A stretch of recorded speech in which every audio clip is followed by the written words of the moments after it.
తర్వాత నదిలో నిలబడి పరమేశ్వరుణ్ణి మనసారా ప్రార్థించసాగాడు. అప్పుడు పరమేశ్వరుడు బ్రహ్మ తేజోమూర్తి అయిన మహాతపస్వి రూపంలో ఆకాశం నుండి దిగి నది మధ్యలో తామరాకు మీద కూర్చున్నారు. ఇది గమనించిన విశ్వనాథుడు పరిగెత్తుకుని వెళ్లి ఆయన కాళ్ల మీద తల ఉంచాడు.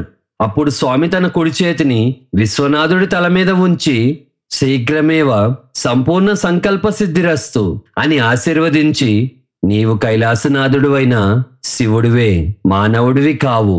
ఈ విషయం నువ్వు గ్రహించకుండా ఉంచిన మాయను తొలగించాను. ఇక పైన నీవు శ్రీ సన్నారి విశ్వేశ్వర నామమున ప్రసిద్ధుడు అవుతావు అన్నారు. వెంటనే విశ్వనాథుడి శరీరం సూర్యబింబం వంటి తేజస్సుతో వెలిగిపోసాగింది. ఆ రోజు నుండి విశ్వనాథుడు గారి ప్రవర్తన ప్రజలకు వింతగా తోచేది. ఆయన, నేనే కాశీపతిని, ఈ విషయం చెప్పినా మీరు తెలుసుకోలేరు అని చెప్పసాగారు.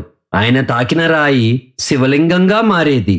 ఆయన ప్రవర్తన చూసిన వారు గారడీ విద్యని కొందరు, పిచ్చివాడు కాదు మహాపిచ్చివాడని కొందరు నవ్వుకోసాగారు. ఒకరోజు ఒక గొర్రెల కాపరి చనిపోయిన తన మేకను భుజం మీద వేసుకుని బాధతో వెళ్తున్నాడు. అతన్ని చూసిన విశ్వనాథుడు సంగతి తెలుసుకుని ఆ గొర్రెను కిందకు దించుమని తన హస్తంతో తాకారు. వెంటనే ఆ గొర్రెకు ప్రాణం వచ్చి గొర్రెల కాపరి భుజం మీద ఎక్కి ఆడుతూ గొర్రెల మందలో చేరింది.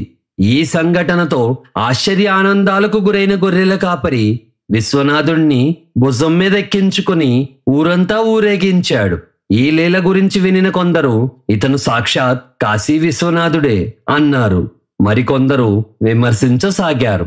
ఒకరోజు పాలకొండ చుట్టుపక్కల గ్రామాల్లోని పండితులు విశ్వనాథుడి లీలల గురించి చర్చించి, మహాపండితులమైన మనం ఈ రోజు ఆ విశ్వనాథుడి సంగతి తేల్చేద్దాం అనుకుని వారొక కురూపి అయిన కన్యను తీసుకుని పాలకొండలో విశ్వనాథుడి దగ్గరకు వచ్చి, నీకు మహిమలు ఉన్నాయని అందరూ అనుకుంటున్నారు. నీవీ కురూపి అయిన ఆడపిల్లను సౌందర్యవతిగా మార్చు. అప్పుడు ఆమె జీవితం బాగుపడుతుంది, నీలోని దైవత్వం కూడా నిరూపించబడుతుంది అన్నారు. అందుకు విశ్వనాథుడు, మహాపండితులారా, మీరు వేద సంపన్నులు, మంత్రశాస్త్ర ప్రావీణ్యులు, పెద్దలు, మీ ముందు నేనెంత, లోకుల మాటలు మీరెందుకు పట్టించుకుంటున్నారు? ఎవరికి నచ్చినట్లు వారు మాట్లాడతారు, నన్ను వెళ్ళనివ్వండి అని అక్కడి నుండి వెళ్ళసాగారు.